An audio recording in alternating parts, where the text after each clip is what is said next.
magaling na investigador yan. If you remember siya nag-imbestiga sa Mama Sapano, candidate siya for chief of police, sinakripisyo niya yun. Nilabas niya talaga ang totoo. So walang makaka-question sa pagiging independent ni Mayor Magalong, di ba? Siya mga kontraktor na yan, kaya pumasok sa politiko to corner contracts and at the same time para magkaroon ng anong tawag nito, ng power, ng influence para maproteksyonan yung kanilang negosyo.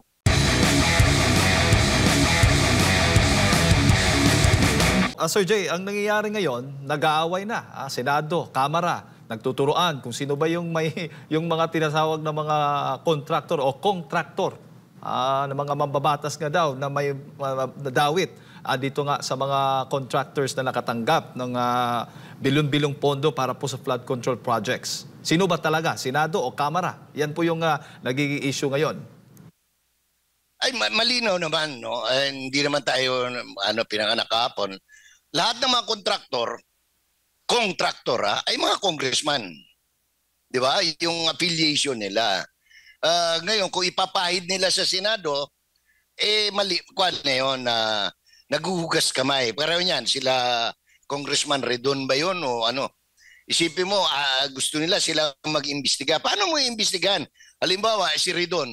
Bata ni Saldico yun eh. Panahon pa ng Bicol Saro, no? Ginawa ang congressman yan, no? Tapos inalis. Ngayon, ay nagkakabataan party list. Yung grupo ng mga sinusuportahan ng mga komunista, pagkatapos ngayon, ang Bicol Saro, kunyari, pero actually related din kay Elizalde Ko. Sino ba si Ko? Siya ang biggest contractor ng public works. At na may control sa pondo ay ang Congress. Opo. At dahil nga, tulad nga ng sabi mo, ay may kinalaman ang ilan nga sa mga kongresista dito nga sa mga contractors ng mga flood control projects, dapat magkaroon ng independent body na talagang siyang mag-iimbestiga ng lahat na ito.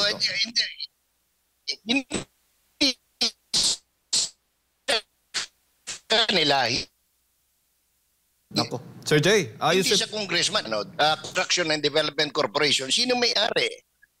Si Congressman Adjong, di ba? Oo. Ulitin mo nga, Sir Jay, kasi nga naputo lang yung signal mo kanina. So dahil nga nauugnay yung mga kongresista, yung mga mambabatas dito sa issue na ito, yung isang independent body talagang dapat manguna at mag-imbestiga dito sa issue ng flood control projects. Hindi pwede kasing Kongreso, Jade. Kasi number one, halos lahat sila, pinangalanan na nga naglabas na nga na listahan 67 congressman. Example na lang, no, para hindi nila sabihin na we're talking in riddles, no. MMA, Construction and Development Corporation. Ano yung MMA? Mamintal Adjong. Pag-aari ng pamilya ni Congressman Adjong. Nakaupo sa Kongreso, no? Sino bang may-ari ng pinakamalaking construction na nakakorner ng maraming kontrata sa Pampanga? Si former Deputy Speaker, Senior Deputy Speaker, Aurelio Dong Gonzales. Sino may-ari ng Sunwest? Saldico. Sino may-ari ng Highton? Si Tonico, kapatid ni Saldico. Ang founder ng lahat ng kumpanyang yan, si Saldico. Very Sino ba yung mga iba pang mga St. Patrick, kung ano-ano pa? Puro related kay Speaker Romualdez. So paano mo, sinong maniniwala sa investigasyon nila? Pero mas pabor ka na dito sa Senado, magsasagawa sila, bukas nga, magsasagawa sila ng investigasyon sa pangunguna ni Senator Marcoleta. Alam mo bakit pumapayag tayo o okay na yan? Kasi number one, ang Senado, ang mga senador ay elected at large ng buong Pilipinas. In other words, tayo lahat. Hindi, sa Kongreso kasi, mga district yan. Halimbawa, sino bang bumoto kay Gonzales noon, di ba, Pampanga, 3rd District. Sino bumoto kay Adjong? Isa sa mga distrito sa Lanao. Ano lang, more than 100, 200,000 votes lang. Ito, milyon ang bumoto. Ibig sabihin Pilipino. Now, pangalawa, kilala naman natin si, ano pangalan nito, na independent. No, yung probity niya, hindi mo matatawaran si Marcoleta. At saka yung mga congressman, hindi lang. Pati sila Bam Aquino, kasama yan eh. Sila Soto, so is an ex-officio member of the Blue Ribbon Committee. In other words, properly represented. So more or less, there is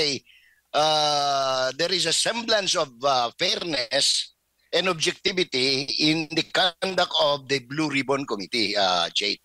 Opo. At si Mayor Benji Magalong ay isa nga sa mga iniimbitahan dyan sa Kamara. Nais ngang gusto nga ng Kamara na ipakita, patunayan ni Mayor Benji Magalong yung mga sinasabi o yung mga pahayag niya. Pero na-monitor ko sa interview niya, sa yung mga ambush interviews niya, ayaw niyang ibigay yung mga ebidensya. Gusto niya ibigay doon sa presidente, sa ehekutibo mismo.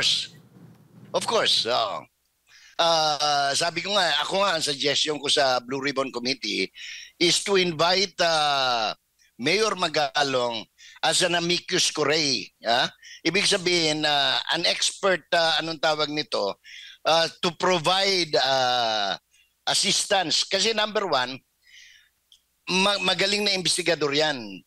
If you remember siya nag-imbestiga sa Mama Sapano, candidate siya for Chief of Police, sinakripisyo niya yun. Nilabas niya talaga ang totoo. So walang makaka-question sa pagiging independent ni Mayor Magalong, 'di ba? Ni General Magalong. Pangalawa, pwede namang isabpina ducis tecum, yung documents na kung anong meron siya ng Blue Ribbon Committee.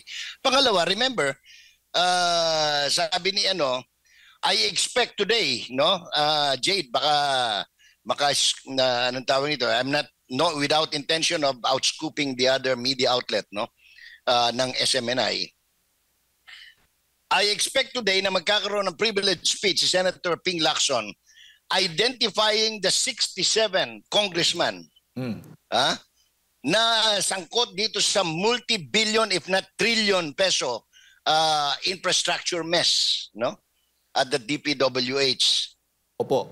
Pero yan pa lang isang ano na yan. Pero yung congressman talagang that's a no-no. Anong tawag nila? Very cheap, very foul. Yung sila mag-iimbestiga sa sarili nila. Opo. Pero Sir Jay, masama ho ba if yung mga congressman naman, bago sila naging congressman, ay mga kontratista po sila? Dapat kung maging congressman na sila, itigil na nila?